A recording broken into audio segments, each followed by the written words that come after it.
So, the translation of the entire verse. Besides these two, there is the greatest living entity. Besides these two, there's the greatest living personality, the Supreme Soul, the imperishable Lord Himself, who has entered the three worlds and is maintaining them. So I say, and then you all please repeat.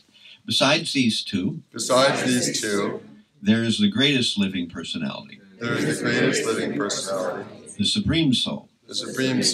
The imperishable Lord Himself. Who has entered the three worlds. And is maintaining them. So here's the purport by Srila Prabhupada.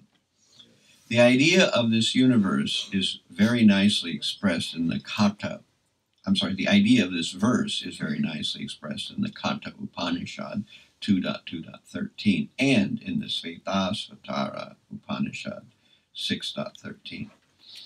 It is clearly stated there that above the innumerable living entities, some of whom are conditioned and some of whom are liberated, there is the Supreme Personality who is Paramatma. The Upanishadic verses run as follows. Nityo Nityanam Chaitanas Chaitananam. The purport is that amongst all the living entities, both conditioned and liberated, there is one Supreme Living Personality, the Supreme Personality of Godhead, who maintains them and gives them all facility of enjoyment according to different work. That Supreme Personality of Godhead is situated in everyone's heart as Paramatma. A wise man who can understand Him is eligible to be in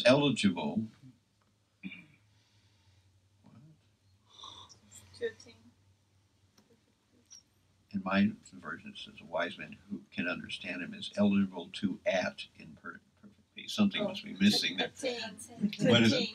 To attain. Oh, attain. Okay, so somehow maybe got cut off on the screen or something. Yes, whoever typed it in missed that part. To in perfect peace is why it threw me. A wise man who can understand Him is eligible to attain. Oh, I see. All that missing part is in perfect peace. So in becomes attain. To attain perfect peace, not others. Okay. A wise man who can understand Him is eligible to attain perfect peace, not others. So, we are in the 3 sloka Gita of knowledge section of this chapter. The first 5 verses are about how to get detached from the material world, which is also that whole section about the mysterious banyan tree. That's the first 5 verses. Then 6 through 11 is a discussion of the idea of reincarnation, which is important. Then 12 through 16 is how Krishna is actually our maintainer. And from 17, 18, and 19, that's these 3 sloka Gita of knowledge. And then the last 2 verses, 19 and 20, those are how Krishna is the source of everything. And knowing that one knows everything. To know Krishna, one knows everything. So this 3 sloka Gita of knowledge talks about 3 classes of living beings. One of them are the fallible ones, kshara, and the infallible ones, akshara. And then we have the one who is above both the fallible and infallible, the eternal Lord. So these are very important to understand because this debunks the idea that the living entity is actually identical with, in every respect, the Supreme, which is a big misunderstanding by many people who have studied the Vedic approach. So people who have taken themselves to the task of trying to understand the Vedas, and they have not done so with the help of those who have come into cyclic succession, will inevitably come to this conclusion. Not maybe, but they will inevitably inevitably come to the conclusion that the individual soul is the same as the Supreme Lord in every respect. But this is false. And verses like this and this section highlight the fact that this is not actually the case. Because otherwise, why would there be three categories? The living entities, which are called fallible, and then those living entities who are also minute living beings, but they're infallible. And finally, we have the Supreme Lord. There are three classifications of living entities. So, in the spiritual world, the living entities are called infallible. That's what actually was described in the last verse, which is 15.16. Dvavimau purusha loke ksharas chakshara evacha shara sarvani bhutani kutasto kshara uchate. There are two classes of living being, the fallible and infallible. In the material world, every living entity is fallible. In the spiritual world, every living entity is called infallible. So to be in the spiritual world, one has to be in harmony or oneness with the Supreme, but not absolute oneness, simply oneness of desire. So when the living entities are cooperating in desire with the Supreme Living Being, then those living entities can stay in the spiritual world. And there they're always engaging in some kind of activity with the Supreme. And therefore they are called akshara, or infallible. But in the material world, all the living beings who have decided they didn't want that, they didn't want to simply cooperate with the Supreme, but they wanted to compete with the Supreme and be the Supreme themselves, at least in their own mind, those people are here in the material world.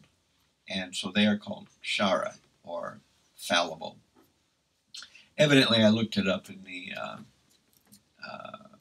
Vedic dictionary, the Monier-Williams, and kshara has to do with like condensation and rainfall, so falling, I guess it's like rain falling from a cloud, something like that. It has a bunch of other different synonyms in Sanskrit. But to fall from the spiritual world means that you want to compete with the Supreme Lord instead of serving the Supreme Lord.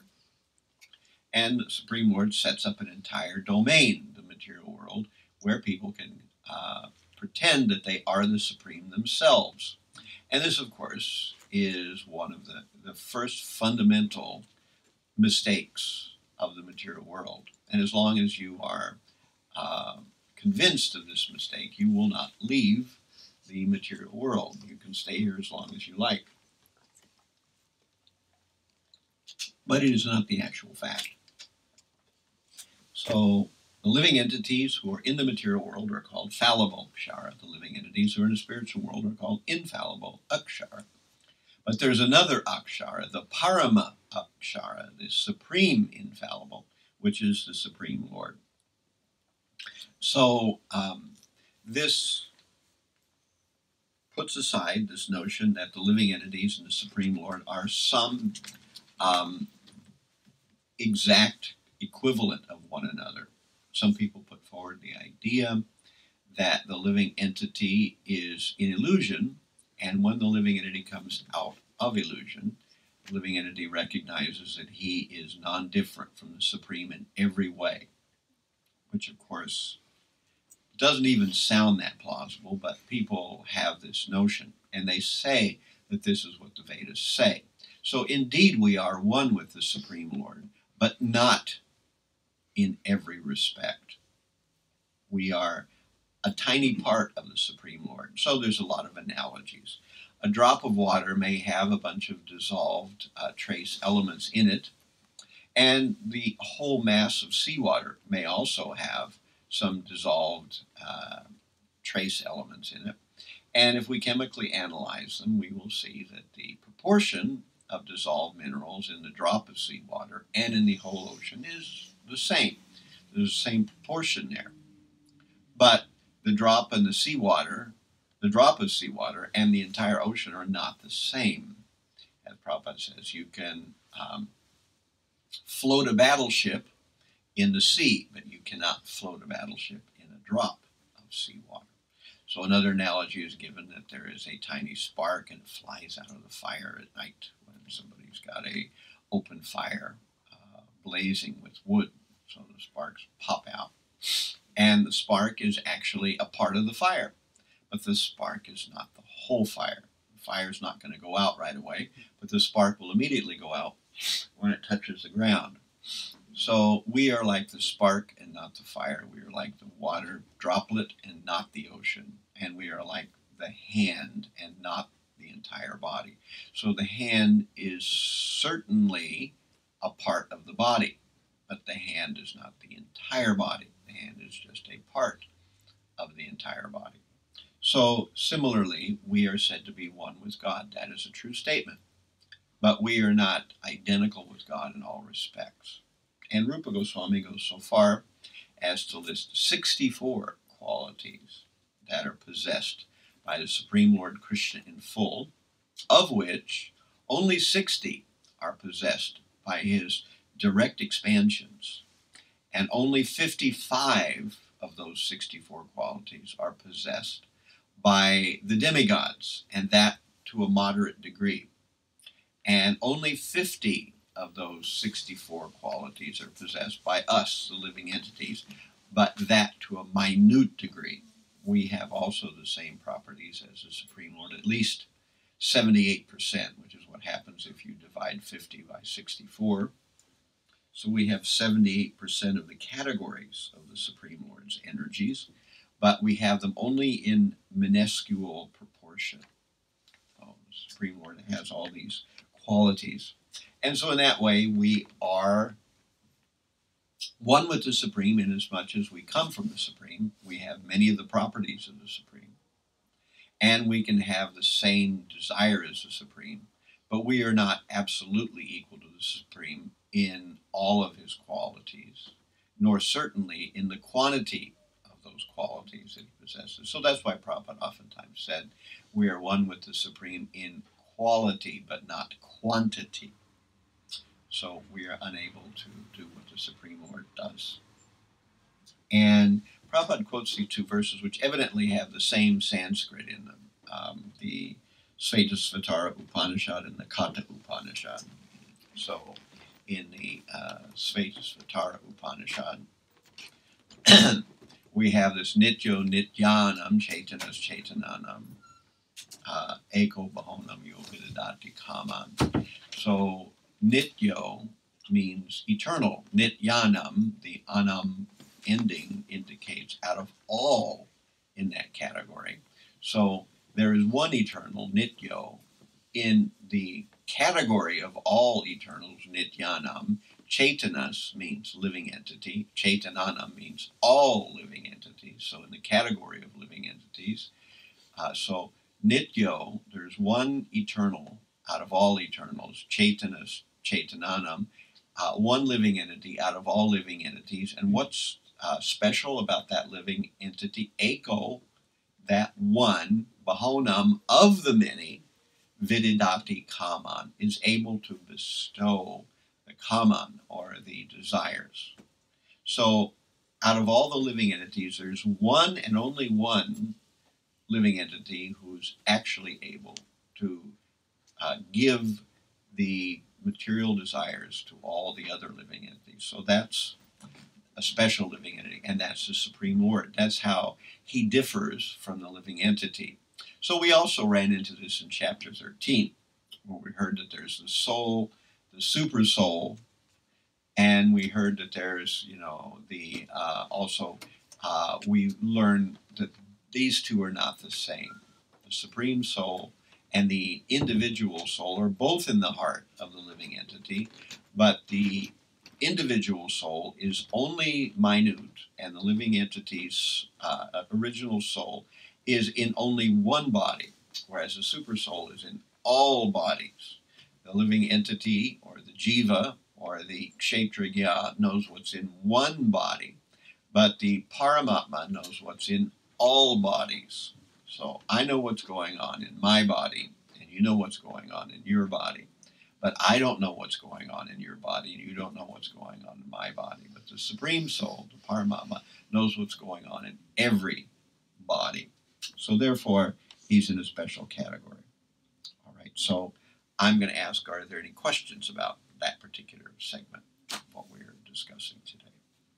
The individual soul, the super soul, the fallen, the infallible, the fallible, and the supreme infallible. Yeah. Hi. Our soul, is it in our hearts? Yeah. Okay. The soul is at the bottom of the heart.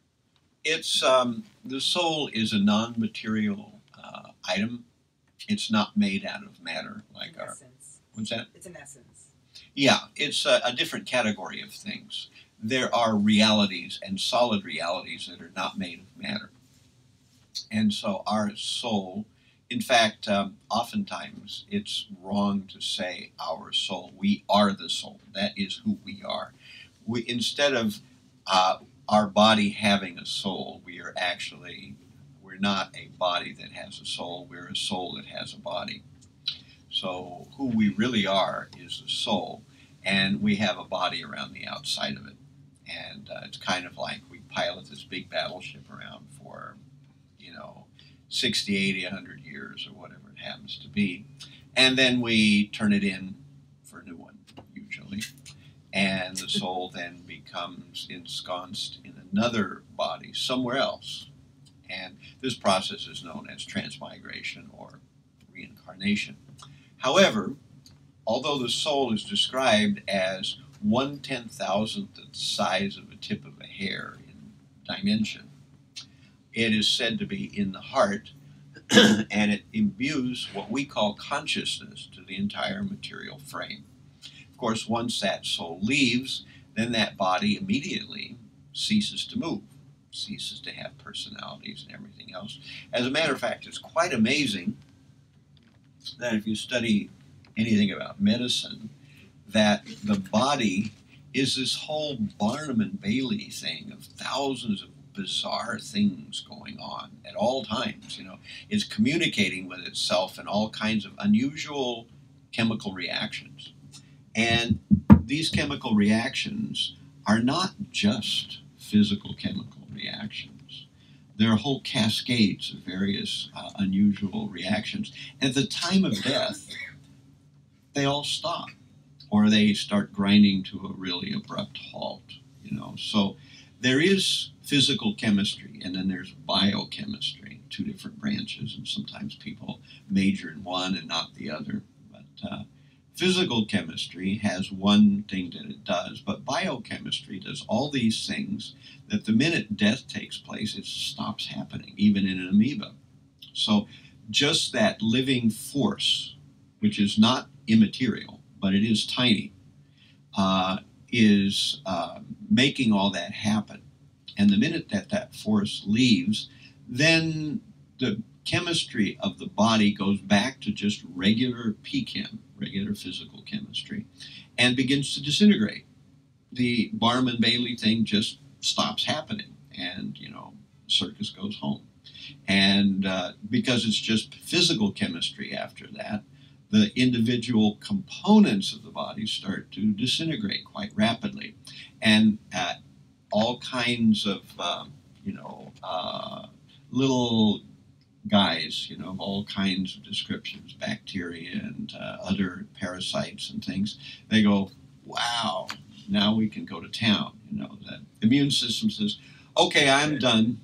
And the entire body gets taken over in just a short time with bacteria, and, it bloats and smells interesting, and all kinds of stuff start to happen. And usually in most societies, they deal with it before that takes place. And the body begins to disintegrate because all that magical stuff that was happening while the soul was there stops happening. And we are told by modern thinkers and medical scientists and philosophers that we are just chemicals. But if that was so, then we should be able to reverse the process. But we cannot do that, you know. As Prabhupada used to say, you've got a body that was just even a few seconds ago a live person, but now is a corpse. Can you inject the missing chemical? Can you jumpstart it and get it to go back the other way? And the answer is we cannot. That once that process begins, when death takes its toll, then although essentially almost all the same chemicals are still there, they are not doing those magical things.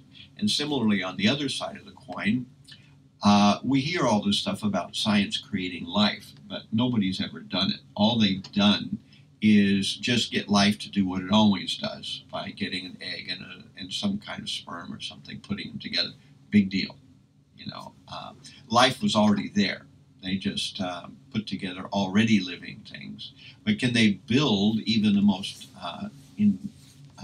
tiny, minute kind of cell, single cell, from scratch? And the answer is no. That can't be done. Because even that chemistry, even reduced just to a single cell, will not work unless it's already been there. You know, unless the cell is derived from an already living entity of some kind or other. So it's this tiny 1/10,000th the size of the tip of a hair speck of spirit, which animates the entire body, gives it personality, gives it desires, functions, relationships, everything else.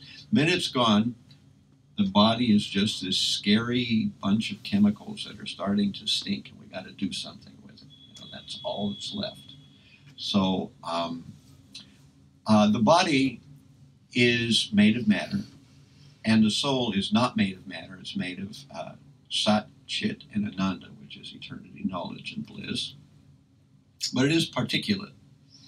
And when it re-enters the spiritual world upon purification, then that tiny spark becomes fully manifest as a form, not a ghost or something like that, but an actual, full, tangible form with arms and legs and everything else. And it begins its eternal relationship with the Supreme. So while it's here in the material world, it's compressed down to a tiny spark, and it's situated in the heart. And it imagines itself to be the body, which it is not. And then upon purification, it leaves the body, never to return to any other body. Otherwise, it just rotates from one type of body to another type of body, and that we call reincarnation. That answer your question? It does. My other question is, okay. I know we have layers surrounding our heart. Right. Are those layers also surrounding the soul? Well, the soul is a totally immaterial thing, but the soul is encased in something we call the subtle body. And that is made of mind, intelligence, and false ego. Or I usually like to say, just for clarification's sake, false mind, false intelligence, and false ego. So these things also have a form, but it's a subtle form. And it's that whole group of things that migrate from one body to another at the time of death. And sometimes, according to certain situations, that group of things does not migrate to another body, but remains as it is, as a subtle body. And that is what we know in the modern world as ghosts, where the form has a subtle essence, but is not encased in a gross essence. So that is a ghost, and that happens sometimes. People can remain in a ghostly form for quite long periods of time. And eventually, though, the karmic process will bump them along, and they will get another body and re-enter the process of transmigration. But technically, there is what's called the Sthula Sharira, which is this thing, and the Linga Sharira, which is the subtle body. And it's this Linga Sharira, or the subtle body, which we are trying to dissolve through the process of devotional service. And when the subtle body of false mind, false intelligence, and false ego is completely gone, then at that time when death comes, then the living entity does not take another body, but gradually, but rather re-enters the spiritual world and begins the process of pastimes with the Supreme in the spiritual world. So that's a little more intricate details of the technology. Those are described more in the Srimad Bhagavatam. But Krishna sort of just hits the highlights here in Bhagavad-gita. He doesn't get into the deep, intricate details of things. But they are elsewhere in the Vedic literatures. Any other questions? Max in the back. We know that Paramatma exists only in material world, right? That's right. Yeah. So paradise planets are also material world. What's that? Paradise planets. Yeah, right. It's also a material world. So, Right. The population of like demigods, right? Mm-hmm. Do they have Paramatma as well, or? Yeah. Yeah. Every living being has Paramatma. And the Paramatma is a manifestation of the material world only during the time of the manifestation of the material world. And when the material world is temporarily wound up at the end of the process of the creation and destruction, then at that time, the Paramatma also re-enters, and in the next verse, we may get to that, and I think we will get to it.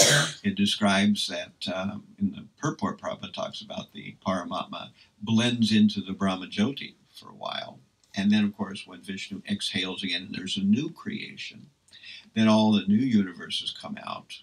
The Paramatma again becomes individualized and follows each and every living entity when the living entities begin to take their role again in a new expansion of the whole material universe. So each one gets that. Technically, from Mahavishnu, who we see lying down there in this big picture here. This picture that's above is, the blue area is called the spiritual sky, or the Paravyoma in Sanskrit. And in the spiritual sky, there are innumerable spiritual planets. And those are those planets that you see. That dark area is the material world. And in that dark area, there is Mahavishnu, who lies down in what's called the causal ocean. And as he breathes out, innumerable universes come from his breathing and from his pores. And he expands himself into one Garbhodakshaya Vishnu for each of the innumerable universes that come from his many pores and his breathing. So one Mahavishnu expands into unlimited Garbhodakshaya Vishnus, and each Garbhodakshaya Vishnu enters into one of the freshly expanded material universes and fills it half with his perspiration, lies down in that water, which is called now the Garbha ocean, whereas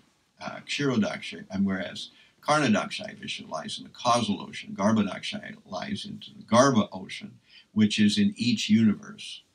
And from him expands yet a third expansion, which we call Kshirodakshaya Vishnu, who also lies in another ocean, an ocean of milk, which is in the topmost planet called Svetadweep in each material universe. And from him expands the Paramatma. So the Paramatma is expanded from Kshirodakshaya Vishnu. So we have Karnadakshaya Vishnu, causal Vishnu, expanding into many Garbhodakshaya Vishnus, which are universal Vishnus. Then we have the Kshirodakshaya Vishnu, which is the milk ocean Vishnu that expands into the Paramatma. And there's one Paramatma for every living being. So there are two birds in the tree, we learn. So in the heart, just like in a tree, we have two birds alighted in the tree. Similarly, in the heart, there are two beings in there. One of them is us, the individual soul, and the other is the super soul. And that super soul expands from the Paramatma. That's basically how it's described in Srimad Bhagavatam. Okay. Other questions? Just a second, let me get her first. So you mentioned the ghost form, right? And how one gets into that form through a karmic reaction. I guess I'm wondering what could bring one to that form, and then how do you get out of it, and how do you get bumped up? If we with human form, we get bumped up through service and chanting. Mm-hmm. Do they chant, and what is their service to get bumped up? Mm-hmm. Well, yes, you can chant as a ghost. Generally, they don't. But there are a number of reasons why people wind up in a ghost body, and they're elaborately enumerated in what's known as the Garuda Puran, which is one of those Puranas not to curl up with at night on it. Unless you want really weird dreams. So, at any rate, the Garuda Purana is about the whole idea of ghosts and the transmigration process, what happens between death and a new rebirth. And so, according to the life of a particular living entity, a variety of different scenarios can play out. But for people who are not very spiritually oriented, usually there's judgment after being ripped out of their gross body by the Yamadutas. One goes through enormous amount of suffering and goes to the court of Yamaraj and gets judged and gets usually to enter one of those really nice places that we know of as hell. And there are 27 of them, different varieties of them. And after one gets a vacation in hell for a short time, then one is moved back into the physical plane, usually in an animal body or a lower body, but sometimes again in a human body if they weren't quite so, evil in the time that they were here. And so that whole process is what generally happens. There are a few living entities who perfect themselves that do not undergo that process. They go back to the spiritual world, or they directly take another birth, usually in a human form.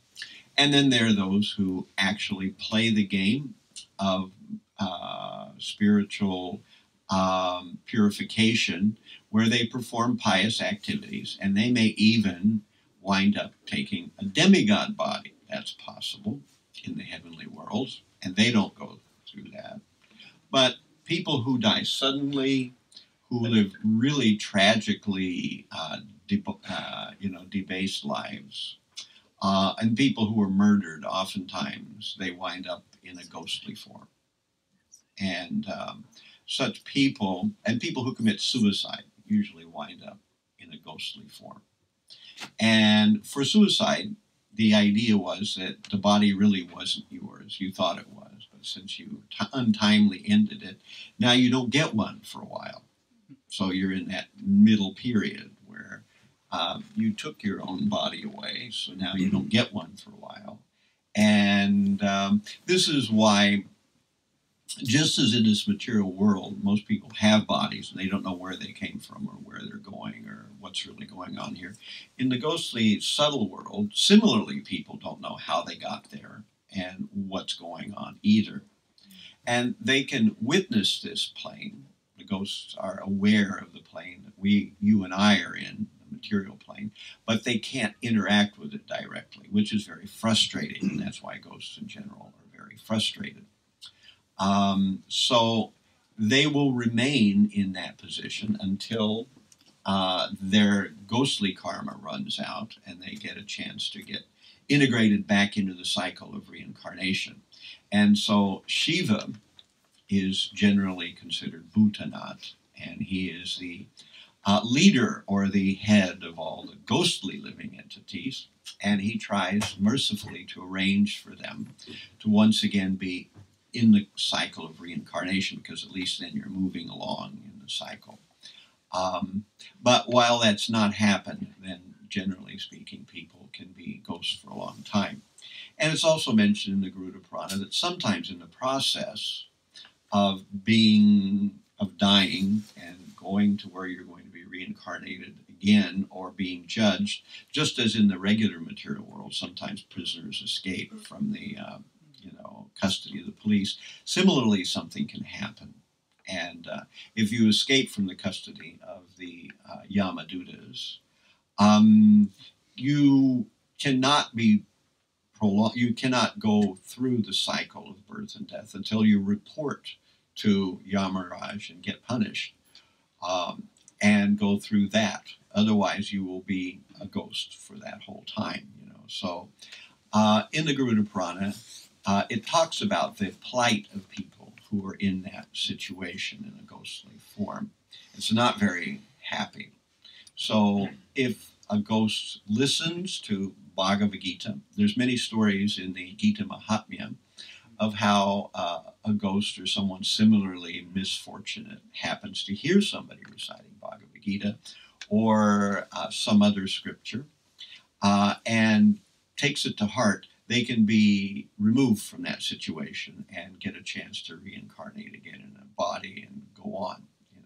And if they actually take seriously the Bhagavad Gita, they may even be advanced to a higher spiritual form, or a higher spiritual life, rather.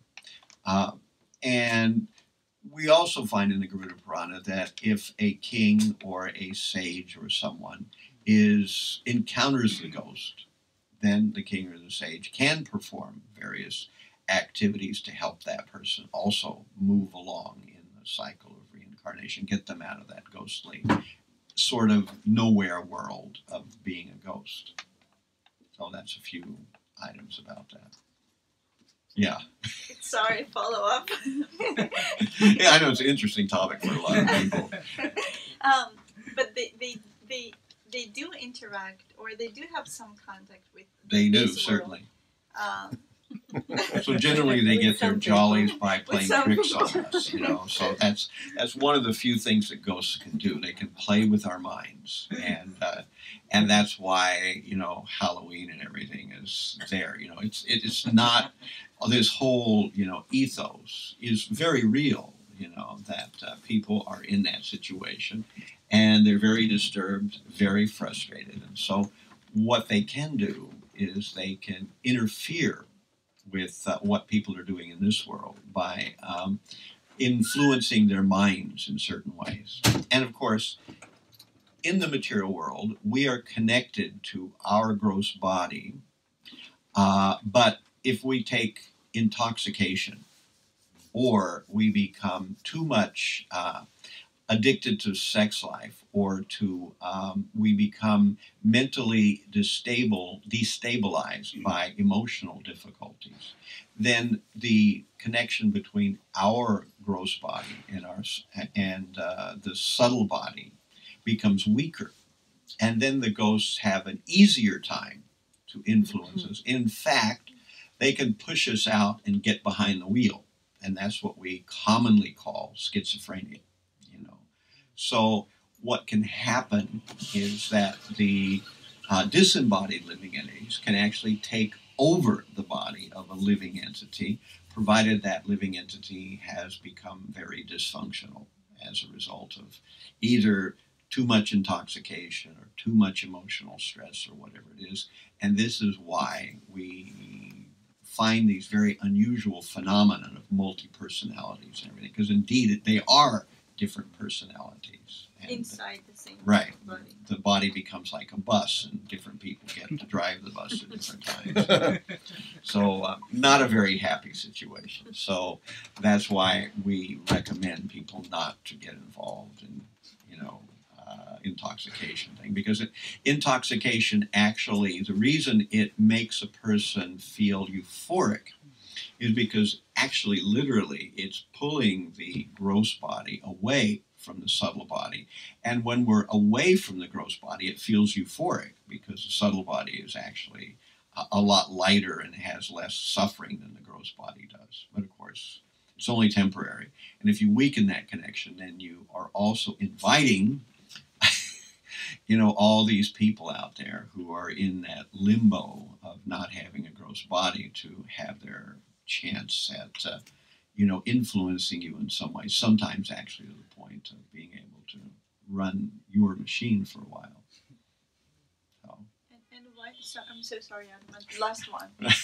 And why people who are murdered? Why do they take that form? It's it makes sense for those who commit suicide. Right. Well, generally, what happens when people are murdered is that for a while they're a ghost, just to kind of get used to the idea that because oftentimes when a person naturally dies as a result of, a disease or some other thing, there's a kind of preparatory phase where you get ready for the idea of death. But when there's a murder, oftentimes there's no preparatory phase. You just kind of got jumped out of the body. Or in a great catastrophe, like, 911 or something like that, where you're not murdered specifically by an individual, but murdered by something that kills a lot of people at the same time. So for a while, there's this idea of getting used to the fact that you are not living any longer. And then eventually you get moved along in the chain.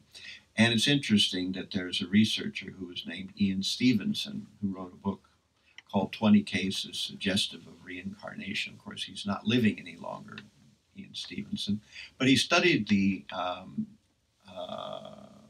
interesting situation where children spontaneously remember past lives. And this happens quite commonly. And so he documented something like 3,000 cases of children who remember past life. And almost all those cases were of people who had been murdered by somebody. So they had been murdered and then they were reincarnated. And it's almost as if they were still dealing with that fact that they had their past life taken away from them, at least some portion of it. And so they, as children, remember these things from a past life. And of course, that's what even Stevenson was so interested in, because he was thinking, if these children are telling us stories about a past life, can we verify or debunk these stories either way? So he actually went through that process. And originally he started working with people in India and in Thailand and those countries. But eventually, because people were saying, well, naturally in that area of the world, people believe in reincarnation. But then he said, all right, well, I'll go. He started doing investigations in Europe and America and found that there were similar cases. It wasn't just India that this was happening in. So he discovered that oftentimes these children tell stories, and the reason he was interested in small children telling these stories about past lives was that they could corroborate the stories. The child would say, I was named so-and-so in my past life. This was my wife, and this is how I died. And so then they would go and find out, was there a so-and-so in a certain city, and did they have this name and did they have, this as a wife, and this is how they died? And he found out that, yes, it actually, oftentimes that these children were telling these stories, and there were really people by that name. So then you wonder, how could these children have come by this information? So he was doing it, especially with young children who weren't probably capable of getting on the internet or something like that and making some elaborate things. Of course, when he was doing it, the internet wasn't what it is today. But even still, he was working with children that were like 4, 5, 6 years old, children who would not have been able to concoct an elaborate, plausible story. So that's why he felt it had weight. He knew that even older people sometimes remember past lives, but you could always say that such a person went on the internet and found out the information about somebody and then put together a past life. So this phenomenon of being murdered played into most of these children who had a recollection of their past life. On top of that, he found another bizarre phenomenon, which was that oftentimes birthmarks are the death marks of the previous life. And so sometimes he said that he would find children who had like a little birthmark, like here. And then on the back of their head, there was a bigger one, as if, this is where the bullet went in, this is where the bullet came out, And there were children who had been hanged in the previous life or something like that. And they had a funny little sort of rope thing around their neck and thing, So these were an aspect of their previous karma that was mostly expunged by the fact that they were murdered. So when you're murdered, you get rid of a lot of bad karma very fast. But this was kind of a small sort of carryover into next life. Sort of like I was talking about the other day, where you have a story and there's just a little bit of it left, so they put it over into the next chapter or something like that. So this phenomenon is not just in the Vedas, but you begin to see that it spills over into the actual world that we can talk about and measure and deal with from a scientific point of view. Okay. Sorry.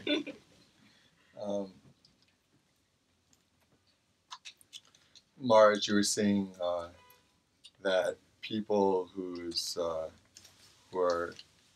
take intoxicants and they do things that disturb the sort of normal connection that there's supposed to be between someone who's got a gross body, between their gross body and their subtle body. Mm-hmm. And so such persons, by doing that, they become more susceptible to ghosts trying to infiltrate their body and have some... Or just influence them. Influence them, yeah. So my question is, my experience living with devotees in temples from many years ago is that many brahmacharis, the monk devotees, many brahmacharis, they would have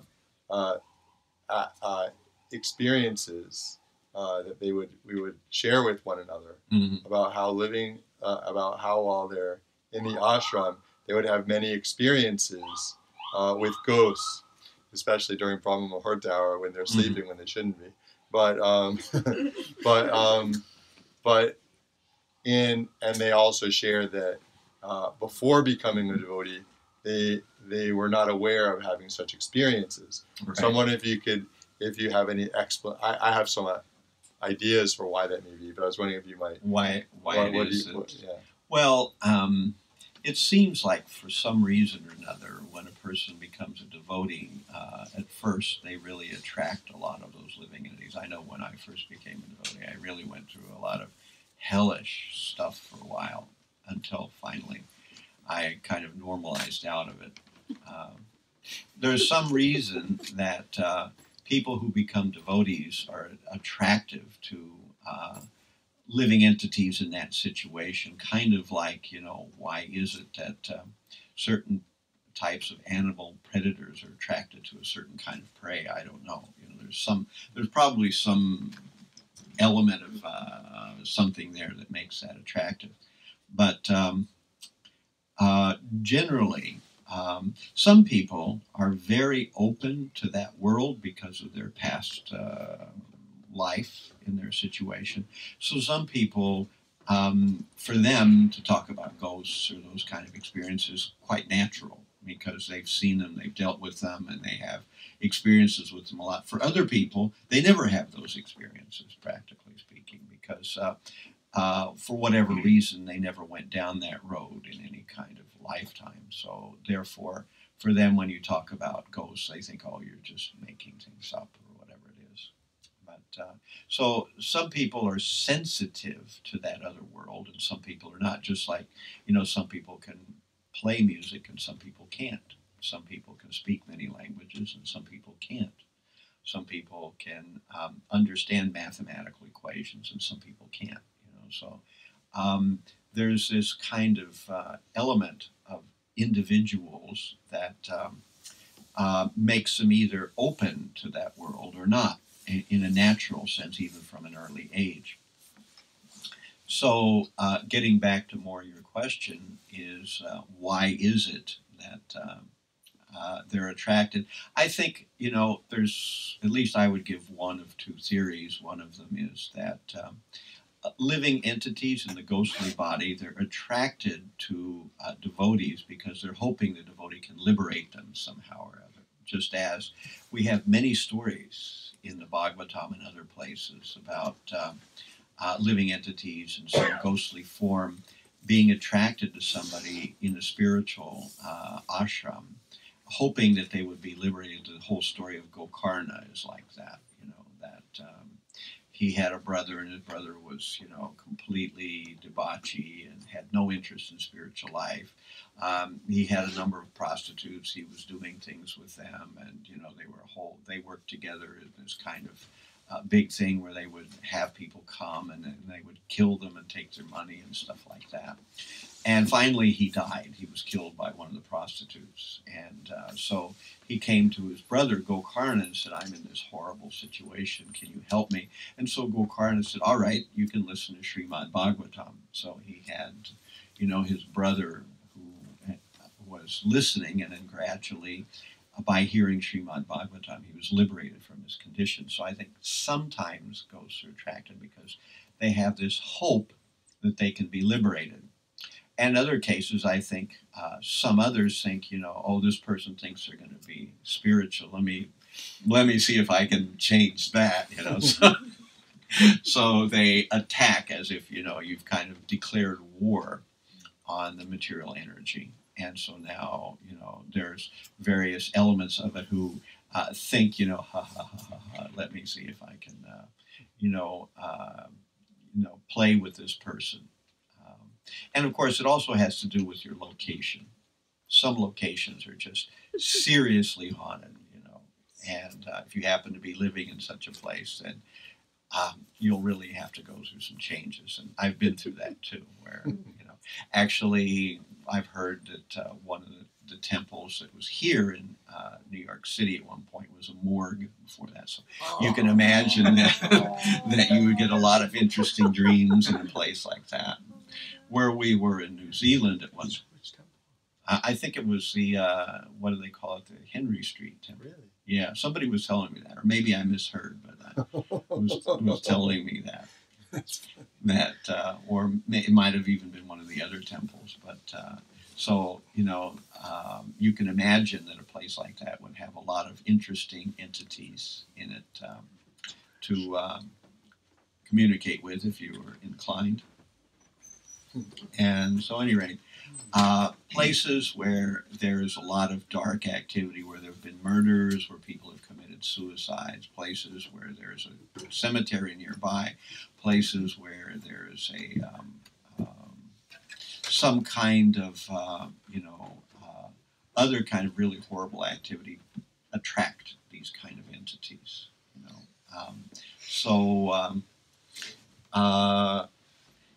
If one chants Hare Krishna, one of two things will happen.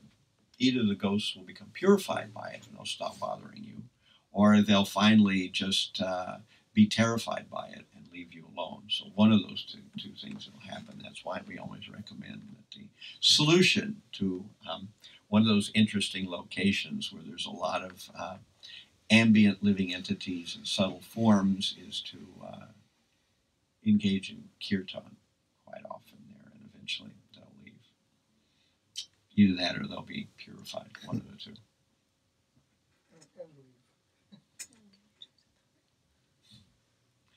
Any other questions?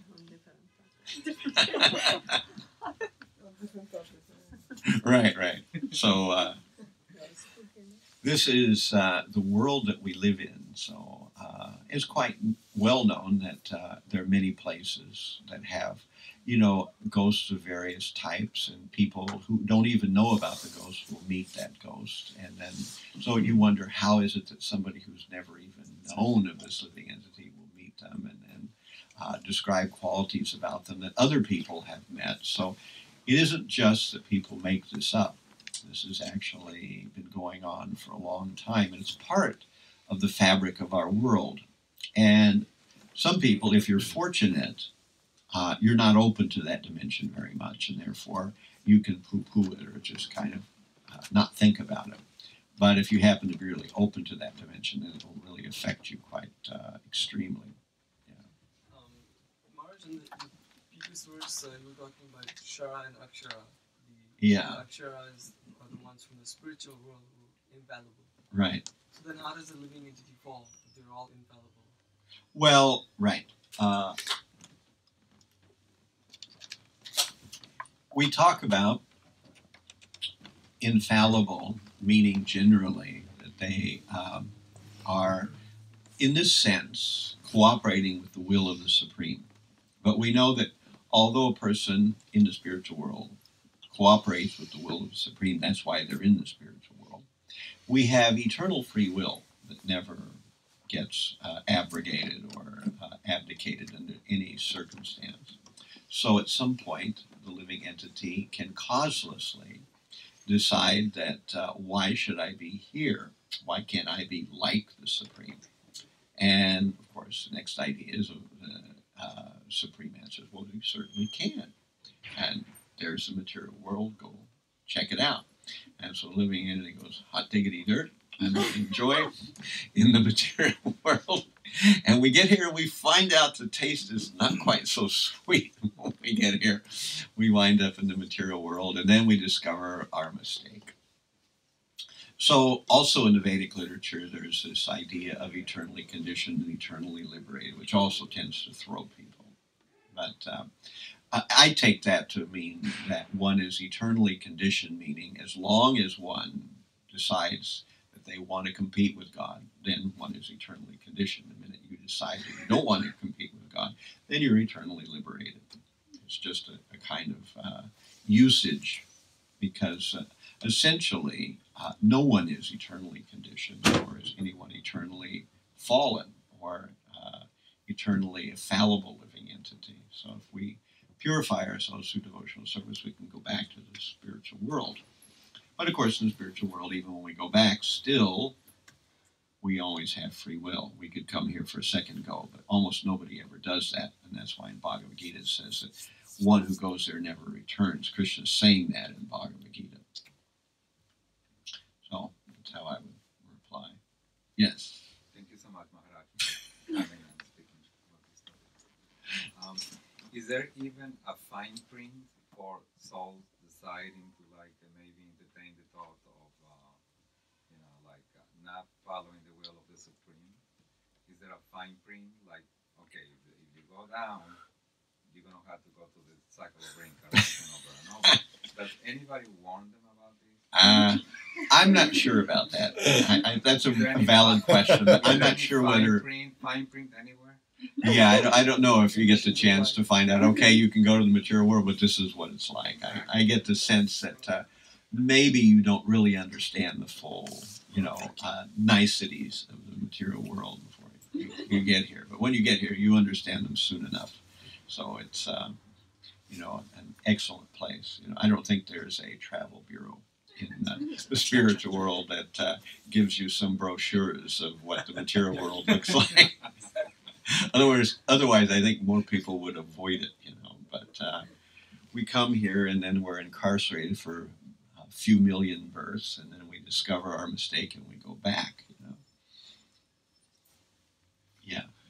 Is it, in one sense, though, isn't the idea, the question of the logic behind making the decision to come here or not irrelevant, because my understanding is that as soon as a living entity considers not if it's right or wrong or best or detrimental to his interest to come here, but as soon as he considers Krishna is not meant to be the object of enjoyment of all that I do, but I am, then immediately Krishna sends him here to try to fulfill that desire, which can never be fulfilled. Right. So I think it's that you might have a point there that basically there's not the idea of, you don't look at a contract and see these are the options, these are the repercussions. You just kind of desire to compete with Krishna. Next thing you wind up in Brooklyn. So it's not quite like that. So I think oftentimes we don't know what the repercussions of our decisions are going to be until we're actually into the repercussions. So probably, as you say, it's probably like that. Yeah. So the spiritual soul can be envy in the spiritual world. Well, he at least can decide that, So This gets into the whole origin of the jiva thing, which some people can't, for some reason, no matter what you say, they can't grasp. But there is a kind of inconceivable aspect to it. We know for sure that we have free will, and we know that free will is not just a property of the material world. It's also a property of the spiritual world. So exactly how the mechanism works, the details of it, I've never heard spelled out anywhere. But as soon as a living entity wants to compete with Krishna, however that manifests, however long that takes or whatever it is, that moment he gets his ticket to the material world. So somehow or another that happens in the spiritual world, because a person cannot have prolonged stay in the spiritual world while at the same time wanting to compete with the Supreme Lord, because then he would be out of harmony with everybody else and out of harmony with the whole essence of the spiritual world. So some way or another there's a latitude for making the decision to not want to serve but rather be like the Supreme Lord in receiving service. And when that happens, however long it takes or whatever the mechanism is at that point when it comes to the material world, that's how I would describe it. It's not the envy that brings them. It's not a preceding envy. So that's why often the word is used. One's causeless desire to be controller brings one to the material world. In the material world, we are used to a chain of cause and effect, which is always traceable in the material world. It's the way the material world works. One thing causes another thing to happen.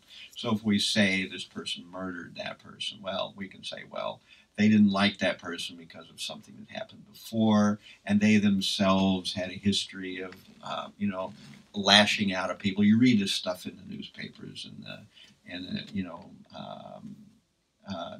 the internet explanations all the time about why something happens. So in the spiritual world, there isn't any such thing. That a person is certainly not predetermined to want to envy the Supreme Lord. The Supreme Lord doesn't create that predetermination for them to envy him. However, there is the option. The option is always there. And so at some point, the living entity exercises that mistaken option and comes here. Exactly how it works, I can't say any more details than that.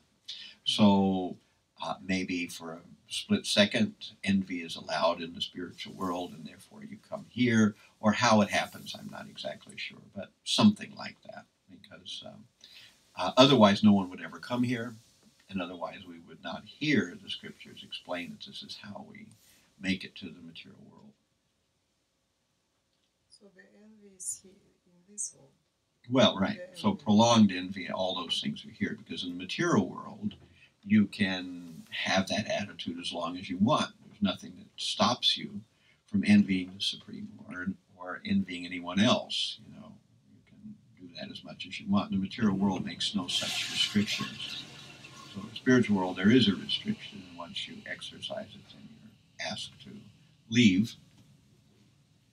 And then as soon as you recognize your mistake, you can come back to the spiritual world. That's how I would describe it. So envy is hard to control. I mean, Right. sometimes it gets it takes But over. Really, I've heard it said that it's our envy of the Supreme Lord that brings us here. So it must mean that we can desire to compete with the Supreme Lord. Obviously, that desire to compete must be manifest in the spiritual world. But immediately we're here where we can have all the full blossoms of that envy in all the other ways we want to engage in the material world, where we are not at all restricted from that kind of thinking here. Okay, so let's move on to the next verse. And it's similar because it's the last verse of these three. Yasmaksharam atitoham aksharada pichottamaha atosmi loke vede cha pratita purushottamaha. Because I am transcendental, beyond both the fallible and infallible, and because I am the greatest, I am celebrated both in the world and in the Vedas. as that supreme person. So we notice here again that Krishna is saying that he is above both the fallible and infallible. So again, here is proof that the Supreme is not on the same level with the living entities, because they are also infallible, or they can be, but he is not identical with them. So Prabhupada says, no one can surpass the Supreme Personality of Godhead, Krishna, neither the conditioned soul nor the liberated soul. He is therefore the greatest of all personalities. Now it is clear here that the living entities and the Supreme Personality of Godhead are individuals. The difference is that the living entities, either in the conditioned state or the liberated state, cannot surpass in quantity the inconceivable potencies of the Supreme Personality of Godhead. It is incorrect to think of the Supreme Lord and the living entities as being on the same level or equal in all respects. There is always a question of the superiority and inferiority between their personalities. The word Uttama is very significant. No one can surpass the Supreme Personality of Godhead. The word Loke signifies, in the Paurusha Agama, the Smriti scriptures, as confirmed in the Nirukti dictionary, Lokyate Vedarto Neha, the purpose of the Vedas is explained by the Smriti scriptures. The Supreme Lord, in his localized aspect of Paramatma, is also described in the Vedas themselves. The following verse also appears in the Vedas in the Chandogya Upanishad, section 8, chapter 12, text 3. Tavad esha samprasado smach charitat samyutaya param jyoti rupam sampadya svena rupena bin shipadyate sa uttama purusha. The supersoul coming out of the body enters the impersonal Brahmajyoti. Then in his form he remains in his spiritual identity. That supreme is called the Supreme Personality. This means that the Supreme Personality is exhibiting and diffusing his spiritual effulgence, which is the ultimate illumination. That Supreme Personality also has a localized aspect as Paramatma by incarnating himself as the son of Satyavati and Parashara. He explains the Vedic knowledge as Veda Vyas. So the Supreme Lord is also infallible, and some quantity of the living entities, generally the accepted idea is that there are 3/4 of the living entities in the spiritual world and 1/4 here.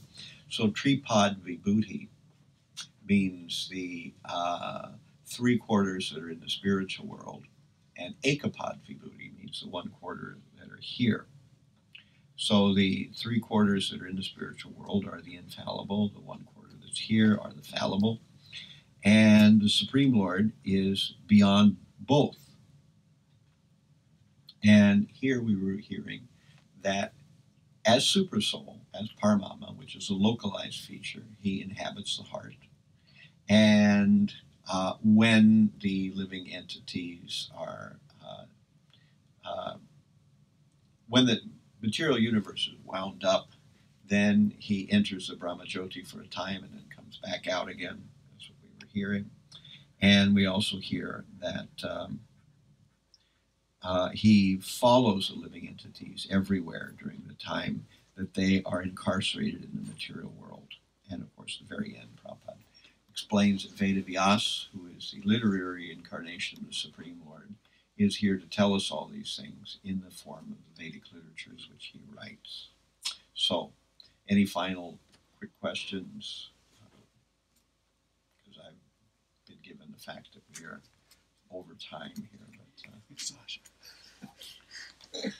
But if you have any questions, then we can talk about them over Sat. So I guess we should move on to ecstatic Kirtan. Okay. All right. So we'll do Kirtan. Thank you all very much for your kind attention.